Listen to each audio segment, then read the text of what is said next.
महला दूजा। होमे एहा जात है, होमे कर्म कमाए। होमे एही बंदना, फिर जोनी पाए। होमे किथों पुजे, कित संजमे जाय।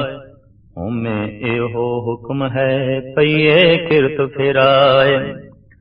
होमे दीर्घ रोग है, दारू भी सुमाय। कृपा करे जे अपनी, तां गुर का शब्द कमाए। नानक कहे सुनो जनो, इत संजम दुख जाए। पौड़ी सेव कीती संतोखई, जिन सचो सच ध्याया। उन्हीं मंदे पैर न रख्यो, कर सुकृत धर्म कमाया।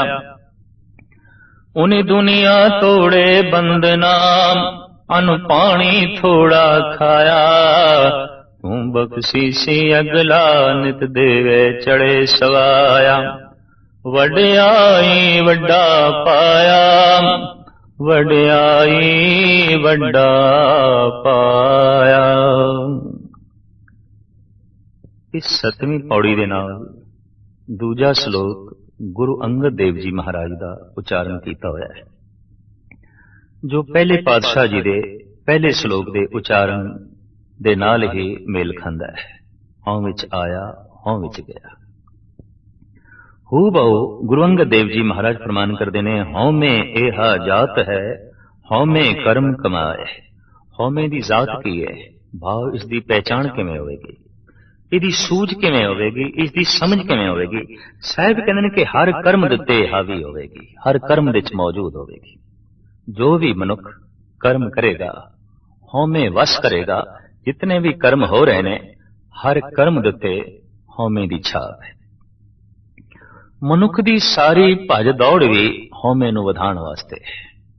मनुख दी सारी सियाणप सूझ बूझ सारी शक्ति भी होमे नूं वधाण वास्ते है। ते जितनी मनुख दी होमे वध जाए, उतना ही परमात्मा छोटा हो जाता है उहदी दृष्टि च। अहंकारी दी दृष्टि च उहदी मां तुच्छ है, उहदा पिता भी कुछ नहीं। अहंकारी दी दृष्टि दे च वड्डा भरा की है, कुछ भी नहीं। जितना वड्डा अहंकार होवेगा, मां उतनी छोटी हो जाएगी, प्यो उतना ही छोटा हो जाएगा। और अहंकार जितना ज्यादा वड्डा होवे, निरंकार उतना ही छोटा हो जाएगा। ते शिखर ते पहुंचे होया अगर अहंकार होवे, तो निरंकार मर ही जाएगा, परमात्मा नहीं रहेगा उसकी दुनिया दे च। मन उसकी दुनिया च खत्म हो गया। हरनाकश की दुनिया दे च परमात्मा नहीं है, परमात्मा खत्म हो गया, क्योंकि अहंकार चरम सीमा ते पहुंच गया। जैसे जैसे मनुख दा अहंकार वधदा है, वैसे वैसे दुनिया दे च बाकी छोटे होंदे जा रहे हैं। सब छोटे, सब मूर्ख, सब नादान, सब तुच्छ। इस वास्ते कहते ने अहंकारी दा कोई मित्र नहीं हो सकता। मित्रता ते होंदी है बराबरी दे तल ते। किसी भी अहंकारी दा कोई मित्र नहीं हो सकता। हरनाकश दे कोई दोस्त नहीं सन। इस तरह दी सोचने वाले, इस तरह दे अहंकारी मनुख जितने भी होंदे ने, उन्हां दे कोई मित्र नहीं होंदे। हिटलर दा कोई दोस्त नहीं सी। इतना शिखर दा अहंकारी कि हर बशर, हर बंदा उहदे लई कीड़ा मकोड़ा है और कुछ नहीं, जिन्हों पैरां थले मसल देओ। तो इस तरह के बंदे का कोई मित्र भी नहीं होता, क्योंकि मित्रता लई बराबरी चाहिए है, बराबरी के जज्बे चाहिए ने। अहंकारी किसी नूं भी बराबरी दे के राजी नहीं। तो साहिब इत्थे गुरु अर्जन देव जी महाराज फरमान करते हैं, होमे दी ये पहचान है कि हर कर्म दे उत्ते होमे दी छाप होवेगी, होमे प्रगट होवेगी। उस मनुख दे हर कर्म दे च उसदा अहंग भाव प्रगट होवेगा। होमे एहा जात है, होमे कर्म कमाए। होमे एही बंधना, फिर जोनी पाए। मनुख नूं होर कोई बंधन नहीं, इसी होमे दा बंधन है। मनुख दे पैरां च होर कोई जेवड़ी नहीं है, इसी होमे दी जेवड़ी है। होमे दे संगल बार बार इसनूं इस धरती ते, पृथ्वी ते खिंच के लियाउंदे ने। पिछले जन्म दी होमे ते हुण दा अहंकार सम्मिलित होके होमे वधदी है। इस वास्ते दिन प्रति दिन मनुखी तल देते होमे वध रही है, अहंकार वध रहा है दिन प्रति दिन, क्योंकि जन्म दर जन्म दे नाल ਹਉਮੈ ਸੰਗ੍ਰਹਿ ਹੁੰਦੀ ਜਾ ਰਹੀ ਹੈ ਔਰ ਨਵੀਂ ਹਉਮੈ ਜਨਮ ਲੈ ਰਹੀ ਹੈ। ਇਸ ਤਰੀਕੇ ਦੇ ਨਾਲ ਹਉਮੈ ਦੇ ਪਹਾੜ ਉੱਚੇ ਹੁੰਦੇ ਜਾ ਰਹੇ ਨੇ ਔਰ ਜੈਸੇ ਜੈਸੇ ਅਹੰਕਾਰ ਉੱਚਾ ਹੋਇਆ ਵੈਸੇ ਵੈਸੇ ਨਿਰੰਕਾਰ ਛੋਟਾ ਹੋਇਆ। ਤਾਂ ਸਾਹਿਬ ਕਹਿੰਦੇ ਨੇ ਇਹ ਅਹੰਕਾਰ ਹੀ ਬੰਧਨ ਹੈ। ਆਉਣ ਜਾਣ ਦਾ ਕਾਰਨ ਇਹ ਅਹੰਕਾਰ ਹੈ। ਹਉਮੈ ਇਹੀ ਬੰਧਨਾ ਫਿਰ ਜੋ ਨਹੀਂ ਪਾਏ। ਇਹ ਬਹੁਤ ਸਾਰੀਆਂ ਜੂਨੀਆਂ ਦੇ ਬੰਧਨ ਅਹੰਕਾਰ ਵਸ ਹੋ ਕੇ ਹਨ, ਅਹੰਕਾਰ ਕਰਕੇ ਨੇ। ਹਉਮੈ ਕਿੱਥੋਂ ਉਪਜੇ ਕਿਤ ਸੰਜਮ ਇਹ ਜਾਏ। ਇੱਥੇ ਇੱਕ ਪ੍ਰਸ਼ਨ ਹੈ ਕਿ ਹਉਮੈ ਕਿੱਥੋਂ ਪੈਦਾ ਹੁੰਦੀ ਹੈ, ਕਿਵੇਂ ਪੈਦਾ ਹੁੰਦੀ ਹੈ ਤੇ ਕਿਹੜੀ ਸਾਧਨਾ ਦੇ ਨਾਲ ਇਹ ਹਉਮੈ ਜਾਵੇਗੀ, ਅਹੰਕਾਰ ਦਾ ਨਾਸ ਹੋਵੇਗਾ। ਆਇਆ ਐਸੀ ਕਿਹੜੀ ਸਾਧਨਾ ਹੈ ਜੋ ਕੀਤੀ ਜਾਏ। ਸਾਹਿਬ ਇਸ ਦਾ ਇਸ ਢੰਗ ਨਾਲ ਜਵਾਬ ਦਿੰਦੇ ਨੇ ਕਿ ਹਉਮੈ ਇਹੋ ਹੁਕਮ ਹੈ ਪਈਏ ਕਿਰਤ ਫਿਰਾ ਹੈ। ਹਉਮੈ ਇੱਕ ਹੁਕਮ ਹੈ, ਭਾਵ ਪ੍ਰਭੂ ਦੀ ਬਣਾਈ ਹੋਈ ਇੱਕ ਮਰਿਆਦਾ ਹੈ, ਇੱਕ ਖੁੱਲ ਹੈ ਕਿ ਤੂੰ ਬੰਦੇ ਜਾਂ ਮੇਰੇ ਵਿੱਚ ਜੀ ਸਕਦਾ ਹੈ ਜਾਂ ਆਪਣੇ ਵਿੱਚ ਜੀ ਸਕਦਾ ਹੈ। ਤੂੰ ਮੈਨੂੰ ਵੱਡਾ ਮੰਨ ਸਕਦਾ ਹੈ ਜਾਂ ਆਪਣੇ ਆਪ ਨੂੰ ਵੱਡਾ ਮੰਨ ਸਕਦਾ ਹੈ। ਤੂੰ ਆਪਣੇ ਆਪ ਨੂੰ ਛੋਟਾ ਮੰਨ ਸਕਦਾ ਹੈ ਜਾਂ ਮੈਨੂੰ ਛੋਟਾ ਮੰਨ ਸਕਦਾ ਹੈ। ਇਹ ਖੁੱਲ, ਇਸ ਖੁੱਲ ਦਾ ਮਨੁੱਖ ਨੇ ਬਹੁਤ ਗਲਤ ਇਸਤੇਮਾਲ ਕੀਤਾ ਹੈ ਤੇ ਇੱਕ ਹੁਕਮ ਹੈ ਤੇ ਇੱਕ ਮਰਿਆਦਾ ਕਿ ਪ੍ਰਭੂ ਨੇ ਖੁੱਲ ਦੇ ਦਿੱਤੀ ਤੇ ਇਸ ਖੁੱਲ ਦਾ ਸਦਕਾ ਮਨੁੱਖ ਨੇ ਕਹਿ ਦਿੱਤਾ ਪ੍ਰਮਾਤਮਾ ਤੂੰ ਛੋਟਾ ਮੈਂ ਵੱਡਾ, ਔਰ ਅਹੰਕਾਰ ਇਤਨਾ ਵੱਡਾ ਹੋ ਗਿਆ, ਕਹਿ ਦਿੱਤਾ ਪ੍ਰਮਾਤਮਾ ਤੂੰ ਹੈ ਹੀ ਨਹੀਂ ਮੈਂ ਹੀ ਹਾਂ। ਇਸ ਵਾਸਤੇ ਐਲਾਨੀਆਂ ਤੌਰ ਤੇ ਅੱਜ ਅੱਧੀ ਪ੍ਰਿਥਵੀ ਨਾਸਤਿਕ ਹੈ, ਜਿਨ੍ਹਾਂ ਦੀ ਪ੍ਰਮਾਤਮਾ 'ਚ ਕੋਈ ਸ਼ਰਧਾ ਨਹੀਂ, ਜਿਨ੍ਹਾਂ ਨੇ ਪ੍ਰਮਾਤਮਾ ਨੂੰ ਮੰਨਣ ਤੋਂ ਬਿਲਕੁਲ ਇਨਕਾਰ ਕੀਤਾ ਹੈ। ਮੈਂ ਇਸ ਲਈ ਕਿ ਅਹੰਕਾਰ ਸਿਖਰ ਤੇ ਪਹੁੰਚ ਗਿਆ, ਹਉਮੈ ਸਿਖਰ ਤੇ ਪਹੁੰਚ ਗਈ ਹੈ। ਸਾਹਿਬ ਕਹਿੰਦੇ ਨੇ ਹੈ ਤੇ ਇੱਕ ਹੁਕਮ, ਮਰਿਆਦਾ, ਦਿੱਤੀ ਹੋਈ ਖੁੱਲ, ਉਸ ਦਿੱਤੀ ਹੋਈ ਖੁੱਲ ਕਰਕੇ ਮਨੁੱਖ ਜ਼ਿਆਦਾ ਅਹੰਕਾਰੀ ਹੋ ਗਿਆ ਹੈ। ਮਹਾਰਾਜ ਕਹਿੰਦੇ ਨੇ ਇਸ ਵਾਸਤੇ ਕਿ ਹਉਮੈ ਦਾ ਵਜਿਆ ਹੋਇਆ ਹੀ ਮੁੜ ਮੁੜ ਕੇ ਜੰਮਦਾ ਹੈ ਤੇ ਮਰਦਾ ਹੈ। ਪਈਏ ਕਿਰਤ ਫਿਰਾਏ, ਫਿਰ ਕਿਰਤ ਦੇ ਚੱਕਰ 'ਚ ਪੈਂਦਾ ਹੈ, ਫਿਰ ਜਨਮ ਮਰਨ ਦੇ ਚੱਕਰ ਦੇ 'ਚ ਪੈਂਦਾ ਹੈ ਤੇ ਹਰ ਕਿਰਤ ਦੇ 'ਚ ਹਉਮੈ ਬਰਕਰਾਰ ਰਹਿੰਦੀ ਹੈ ਤੇ ਹਉਮੈ ਦੇ ਬਰਕਰਾਰ ਰਹਿਣ ਕਰਕੇ ਇਹ ਖੁਦ ਬਰਕਰਾਰ ਰਹਿੰਦਾ ਹੈ। ਭਾਵ ਫਿਰ ਜਨਮ ਫਿਰ ਜਨਮ ਫਿਰ ਜਨਮ। ਜਿਤਨੇ ਚਿਰ ਤੱਕ ਮੈਂ ਨਹੀਂ ਮਿਟਿਆ ਉਤਨੇ ਚਿਰ ਤੱਕ ਜਨਮ ਨਹੀਂ ਮਿਟੇਗਾ, ਕਿਉਂਕਿ ਮੈਂ ਮੇਰੀ ਹੋਂਦ तो ईश्वर भी बेइंसाफी नहीं करता। ठीक है तेरी होंद रहेगी, तू रहेगा। ते जिस दिन मनुख कहंदा नहीं मेरी कोई होंद नहीं, मैं नहीं, उस दिन ही रोम रोम दे च प्रभु बोलन लग पैंदा है, उस दिन ही रोम रोम दे च प्रभु प्रगट होंदा है और उस दिन ही जीवन धन होंदा है, उस दिन ही जीवन सफल होंदा है। हौमे दीर्घ रोग है दारू भी इसमा है, लंबा रोग उन्होंने दीर्घ रोग कहते हैं। कुछ रोग ऐसे होंदे ने 2-4 साल रहिंदे ने चले जांदे ने, पर 2-4 साल दे रोग नूं भी लंबा रोग आखिया है। कुछ रोग ऐसे अद्धी जिंदगी रहिंदे ने, अद्धा जीवन दुखित करदे ने, नाल रहिंदे ने, उन्होंने भी दीर्घ रोग आखदे ने। भी लंबी बीमारी है, बहुत लंबी बीमारी है, पर शरीरक तल ते जितनियां बीमारियां प्रगट होंदियां ने वो इतनियां लंबियां नहीं ने जितनी कि हौमे है, क्योंकि कई जन्मां तो नाल चली आ रही है, अनंत जन्मां तो नाल चली आ रही है। बहुत लंबी बीमारी है, बहुत लंबा रोग है। इदा इलाज साहब कहते दारू भी समाए, तो इसका दारू भी है, इहदे च दारू भी है। भाव जे हौमे रोग है तो हौमे दारू भी है। जैसे संखिया जहर है, संखिया अमृत है। कच्चा संखिया खा लईए जहर है, खांदे ही बंदा मर जाएगा, पर संखिया नू मार के कुश्ता बना लईए अमृत हो गया, ताकत देवेगा, तवानाई देगा। तो संखिया जहर है, संखिया अमृत है। हौमे जहर है, हौमे अमृत भी बन जाती है। इस जहर नू मार के ਇਹਦੇ ਚੋਂ ਕੋਈ ਤੂੰ ਨੂੰ ਪ੍ਰਗਟ ਕਰ ਲਵੇ, ਇਸ ਮੈਂ ਨੂੰ ਮਾਰ ਕੇ ਕੋਈ ਪ੍ਰਭੂ ਨੂੰ ਸਮਰਪਿਤ ਕਰ ਦੇਵੇ, ਤੇ ਸਾਰਾ ਅਹੰਗ ਭਾਵ ਈਸ਼ਵਰੀ ਤਾਮੀਰ ਦੇ ਵਿੱਚ, ਈਸ਼ਵਰੀ ਉਸਾਰੀ ਦੇ ਵਿੱਚ ਖਰਚ ਹੋਵੇ ਕਿ ਮੈਂ ਧਾਰਮਿਕ ਹੋਣਾ ਹੈ, ਮੈਂ ਧਾਰਮਿਕ ਮੰਦਿਰ ਬਣਾਉਣਾ ਹੈ, ਮੈਂ ਧਾਰਮਿਕ ਗਿਆਨੀ ਬਣਨਾ ਹੈ, ਮੈਂ ਆਪਣੇ ਅੰਦਰੋਂ ਕਲਾ ਨੂੰ ਜਨਮ ਦੇਣਾ ਹੈ, ਮੈਂ ਆਪਣੇ ਅੰਦਰੋਂ ਈਸ਼ਵਰ ਨੂੰ ਜਨਮ ਦੇਣਾ ਹੈ। ਹੁਣ ਅਹੰਕਾਰ ਅਗਰ ਇਸ ਪਾਸੇ ਰਾਗਬ ਹੋ ਗਿਆ ਤਾਂ ਸਹਿਜੇ ਸਹਿਜੇ ਈਸ਼ਵਰ ਨਿਰੰਕਾਰ ਪ੍ਰਗਟ ਹੋ ਜਾਏਗਾ, ਹਉਮੈ ਮਰ ਜਾਏਗੀ। तो ये हौमे जिथे रोग है उत्थे दारू भी है। दारू उदों बनती है जद हौमे चंगे पासे लग जाए। मैं एक धार्मिक मंदिर बनाना है ते अहंकार, लेकिन धार्मिक मंदिर दे बनाउण दे नाल धार्मिक भावनावां भी अंदर उजागर होणगियां। मैं धार्मिक होना है, हुण अगर ये मैं भाव दे आसरे ते इन्हें धार्मिक बनने की कोशिश की थी ते धर्म की शिखरता यह है कि मैं मिट जाएगा, ईश्वर ही प्रकट होगा। तो हौं में दारू हो गई, जहर सी अमृत हो गई। ऐसा देखते हैं जो जहरे हलाहल है वही अमृत है नादा, मालूम नहीं तुझको अंदाज है पीने के। ये तो हकीकत है, बहुत वड्डी सजाई है। जो जहर हलाहल है, जो महाजहर है, वही अमृत है नादा, मालूम नहीं तुझको अंदाज है पीने के। जो संखिया जहर है, ऐ बंदे तेनू खाण दी जाच नहीं आई, उन्होंने कुश्ता बना ले, अमृत है।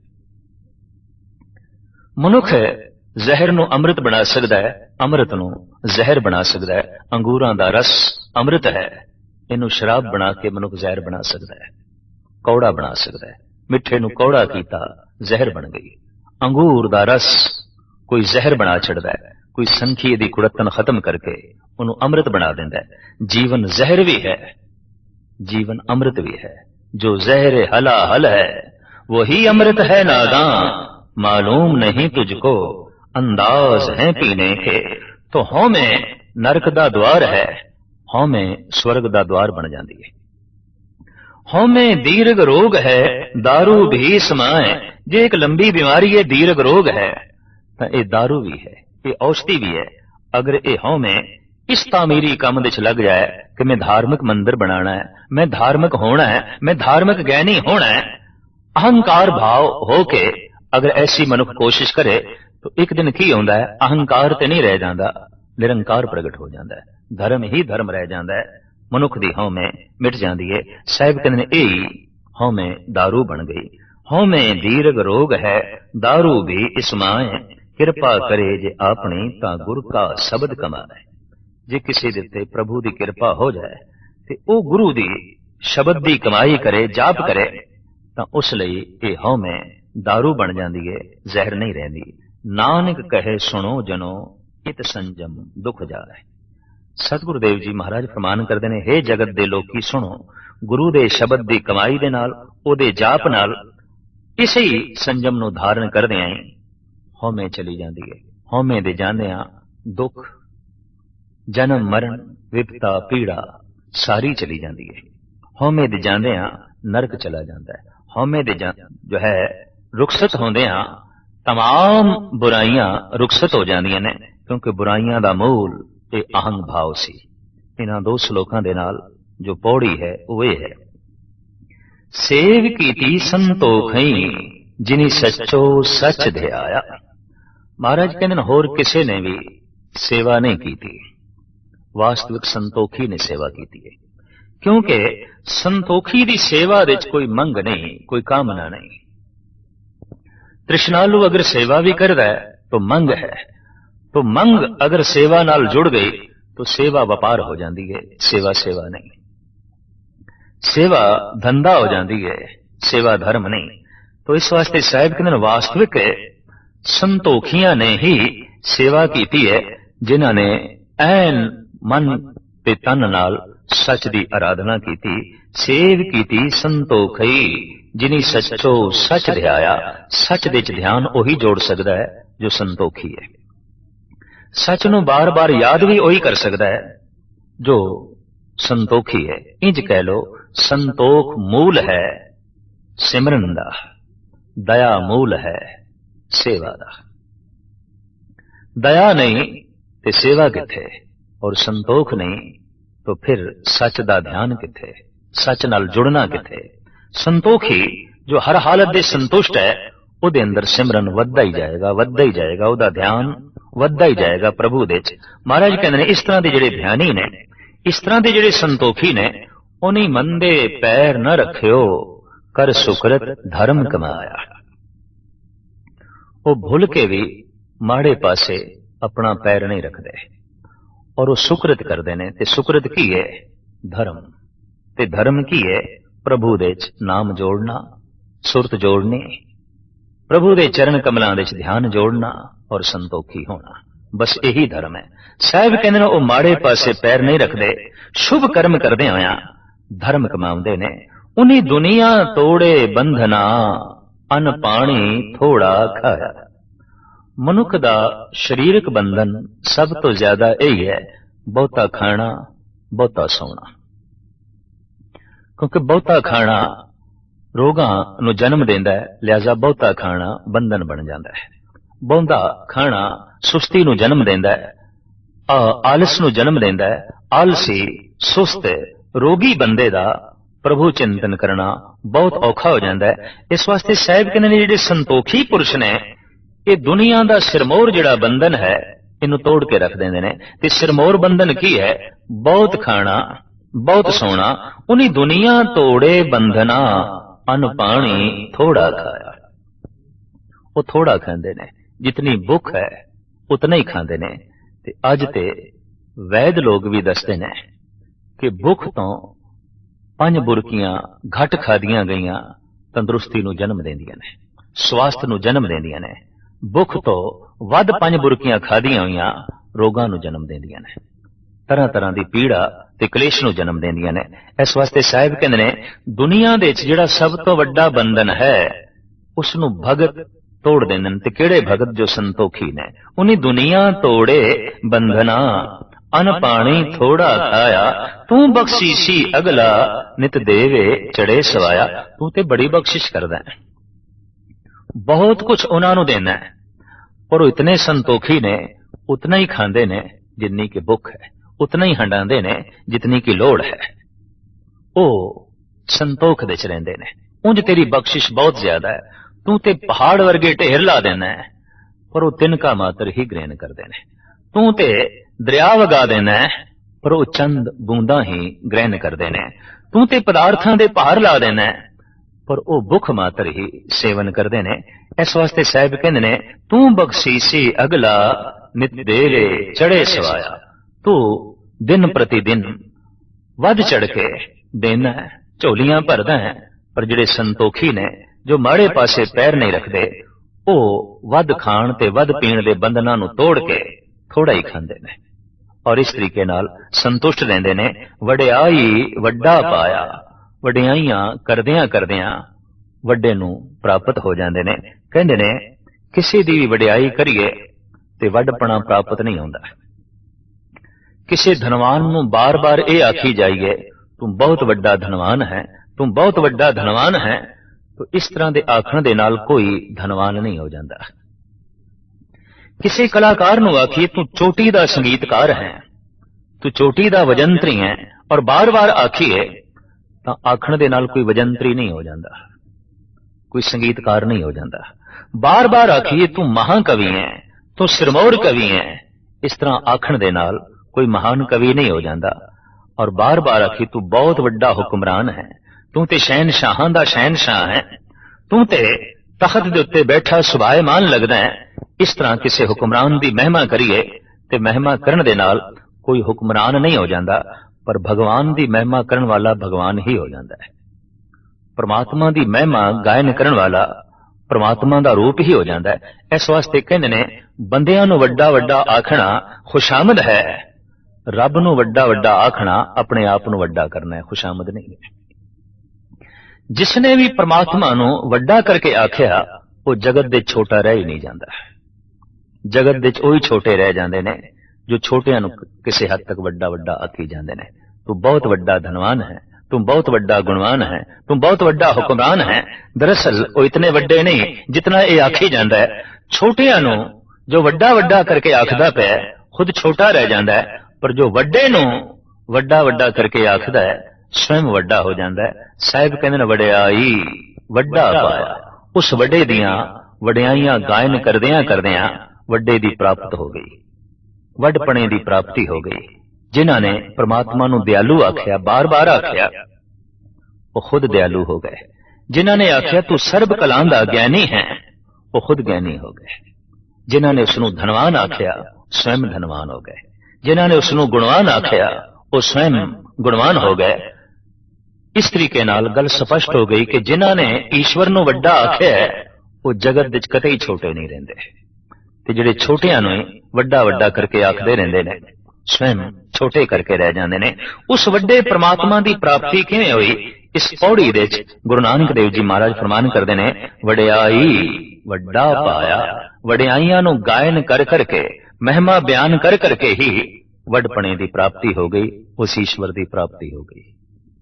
सुन वड्डा आखे सब कोय एवड वड्डा डीठा होए। सुन सुन के सारे कहंदे ने हे प्रभु तू वड्डा है, तू वड्डा है, तू महान है। केवड वड्डा वो किन्ना क वड्डा है? डीठा होए जे देखिया होवे तां बयान करिए। जगत दे जो उसनूं वड्डा वड्डा करके आखदे पए ने करीबन करीबन सुन के ही आखदे पए ने, ते एक दिन वेखण दी शक्ति मिल जाती है। जो रोज सुनदे ने वो वड्डा है, वड्डा है, वड्डा है, ते फिर जबान नाल कथन करदे ने वो वड्डा है, वड्डा है। कहंदे ने बोलदियां बोलदियां एक दिन अखां खुल जांदियां ने ते दिखाई दे जांदा है वो वड्डा है। केवड वड्डा डीठा होए, दिखाई दे जांदा है। साहिब कहते हैं संतन की सुन साची साखी सो बोले जो पेखें आखी। संत दी महिमा सुनो कि संत ने वड्डा आख्या है तो वेख के वड्डा आख्या है। आम जगत जद परमात्मा नूं वड्डा वड्डा आखदा है तो सुन के आखदा है, सोच के आखदा है, पढ़ के आखदा है। जरिया उसदे कोल इतना ही है, होर कुछ नहीं है। दुनिया पढ़ पढ़ के आखी जाती है परमात्मा वड्डा है, परमात्मा वड्डा है। सुन सुन के आखी जाती है वड्डा है, वड्डा है। या जिन्हां दी बुद्धि अति तीक्ष्ण है वो सोच के कही जाते ने वड्डा है, वड्डा है। संत भी कहते ने वड्डा है, वड्डा है, पढ़ के नहीं, सुन के नहीं, सोच के नहीं, वेख के कह रहे हैं। उन्होंने दिखाई दे रहे हैं। जिन्होंने दिखाई दे रहा है ते उन्होंने जिहड़ा आख्या है उन्हां बोलां दे जान है, जिंद है। वो बोल कदी पुराने नहीं आउंदे, वो बोल कदी फिक्के नहीं पैंदे। क्योंकि उन्हां बोलां दे जिंद है, जान है। वो मुर्दियां दे भी वो बोल जिंद फूक देंदे ने, जान फूक देंदे ने। जिन्हां बोलां दे जिंद नहीं, जान नहीं, वो ते कई दफा जीवदियां नूं भी कुछ देण दे असमर्थ होंदे ने। किहड़े बोलां दे जान नहीं? जो सिर्फ सोच के ही आखे गए ने, जो सिर्फ सुन के ही आखे गए ने, जो सिर्फ पढ़ के ही आखे गए ने। और जगत ते करीबन करीबन इसे ही सहारे नाल चलदा है। सुन वड्डा आखे सब को। सुन सुन के जिहड़ा ये वड्डा आखिया जा रहा है, ऐ मनुख हुण इस तो अगे वध, उन्होंने वेख भी सही। ते वेखण दा जरिया की है? आख आखण दे ध्यान जोड़ ते एक दिन अख खुल जाएगी तेरी। जितना तू उच्ची ते जितना ज्यादा तू आखेगा वो वड्डा है, वो वड्डा है, वाहेगुरु वाहेगुरु ऐसा आखना भी उसनों वड्डा है, वड्डा है, वाहेगुरु। भाई अंधकार नू दूर करके तू चानना देण वाला है, चानना देण वाला है। ये भी उसकी महिमा है, ये भी उसनू वड्डा वड्डा करके आखना है। तो एक धुन हो के वाहेगुरु वाहेगुरु वाहेगुरु वाहेगुरु ऐसा जो कही जाता है, कही जाता है, एक दिन अपने बोलों के नाल अपनी अख खुल जाती है।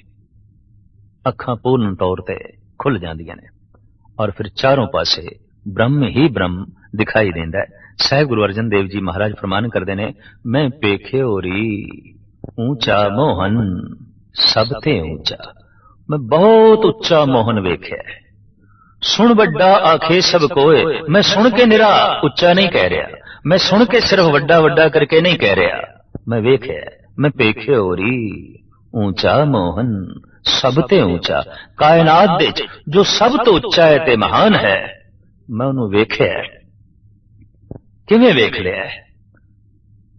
ਅਵਸਥਾ ਸਾਧਨਾ ਤੇ ਪਹਿਲੇ ਇਹ ਹੀ ਹੈ ਕਿ ਸੁਣਨਾ, ਤੇ ਸੁਣਦਿਆਂ ਸੁਣਦਿਆਂ ਉਸ ਸਿਖਰ ਤੱਕ ਪਹੁੰਚਣਾ ਹੈ ਕਿ ਕਹਿਣ ਦੀ ਜਾਚ ਆ ਜਾਏ, ਉਹਨੂੰ ਆਖਣ ਦੀ ਜਾਚ ਆ ਜਾਏ, ਤੂੰ ਵੱਡਾ ਹੈ, ਤੂੰ ਸਮਰੱਥ ਹੈ। ਤੇ ਇਤਨੀ ਇਕਾਗਰਤਾ ਦੇ ਨਾਲ, ਇਤਨੀ ਟਿਕ ਕੇ ਵੱਡਾ ਵੱਡਾ ਆਖਣ ਦੀ ਧੁਨ ਵਿੱਚ ਮਨੁੱਖ ਲੀਨ ਹੋ ਜਾਏ ਕਿ ਇੱਕ ਦਿਨ ਵੇਖਣ ਦੀ ਜਾਚ ਆ ਜਾਏ ਔਰ ਮਨੁੱਖ ਕਹਿ ਉਠੇ, ਮੈਂ ਵੇਖਿਓ ਰੀ ਊਂਚਾ ਮੋਹਨ ਸਭ ਤੇ ਊਂਚਾ। ਤੋ ਸਾਹਿਬ ਕਹਿੰਦੇ ਵਡਿਆਈ ਵੱਡਾ ਪਾਇਆ, ਵਡਿਆਈਆਂ ਨੂੰ ਬਿਆਨ ਕਰ ਕਰਕੇ, ਵਡਿਆਈਆਂ ਨੂੰ ਕਥਨ ਕਰ ਕਰਕੇ ਉਸ ਵੱਡੇ ਨੂੰ ਪ੍ਰਾਪਤ ਕਰ ਲਿਆ। ਔਰ ਉਸ ਨੂੰ ਵੱਡਾ ਵੱਡਾ ਆਖ ਕੇ ਜੈਸੇ ਅਸੀਂ ਛੋਟੇ ਹੁੰਦੇ ਗਏ, ਪ੍ਰਭੂ ਵੱਡਾ ਹੁੰਦਾ ਗਿਆ। ਜੈਸੇ ਜੈਸੇ ਅਸੀਂ ਮਿਟਦੇ ਗਏ, ਪ੍ਰਭੂ ਪ੍ਰਗਟ ਹੁੰਦਾ ਗਿਆ। ਇੱਕ ਦਿਨ ਅਸੀਂ ਮਿਟ ਹੀ ਗਏ, ਪ੍ਰਭੂ ਹੀ ਪ੍ਰਭੂ ਰਹਿ ਗਿਆ, ਅਕਾਲ ਪੁਰਖ ਹੀ ਰਹਿ ਗਿਆ। ਤੋ ਜੈਸੇ ਜੈਸੇ ਮੈਂ ਵੱਡਾ, ਸਾਡੀ ਮੈਂ ਵੱਡੀ ਹੁੰਦੀ ਜਾਏ, ਪਰਮਾਤਮਾ ਛੋਟਾ ਹੁੰਦਾ ਜਾ ਰਿਹਾ ਹੈ। ਔਰ ਜਿਤਨੀ ਮੈਂ ਵੱਡੀ ਹੋਵੇਗੀ, ਬਾਕੀ ਸਭ ਕੁਝ ਛੋਟਾ ਹੋਵੇਗਾ। ਮਾਂ ਵੀ ਛੋਟੀ, ਪਿਤਾ ਵੀ ਛੋਟਾ, ਭਰਾ ਵੀ ਛੋਟਾ, ਉਸਤਾਦ ਵੀ ਛੋਟਾ, ਗੁਰੂ ਵੀ ਛੋਟਾ, ਪਰਮਾਤਮਾ ਵੀ ਛੋਟਾ। ਤੇ ਜੈਸੇ ਜੈਸੇ ਪ੍ਰਮਾਤਮਾ ਨੂੰ ਆਖਣਾ ਸ਼ੁਰੂ ਕਰੀਏ, ਤੂੰ ਵੱਡਾ, ਤੂੰ ਸਭ ਤੋਂ ਵੱਡਾ, ਤੂੰ ਸਭ ਤੋਂ ਵੱਡਾ, ਤੋ ਅਸੀਂ ਸਭ ਤੋਂ ਛੋਟੇ ਹੁੰਦੇ ਇੱਕ ਦਿਨ ਮਿਟ ਜਾਂਦੇ ਹਾਂ, ਪ੍ਰਭੂ ਹੀ ਰਹਿ ਜਾਂਦਾ ਹੈ, ਅਕਾਲ ਪੁਰਖ ਹੀ ਰਹਿ ਜਾਂਦਾ ਹੈ।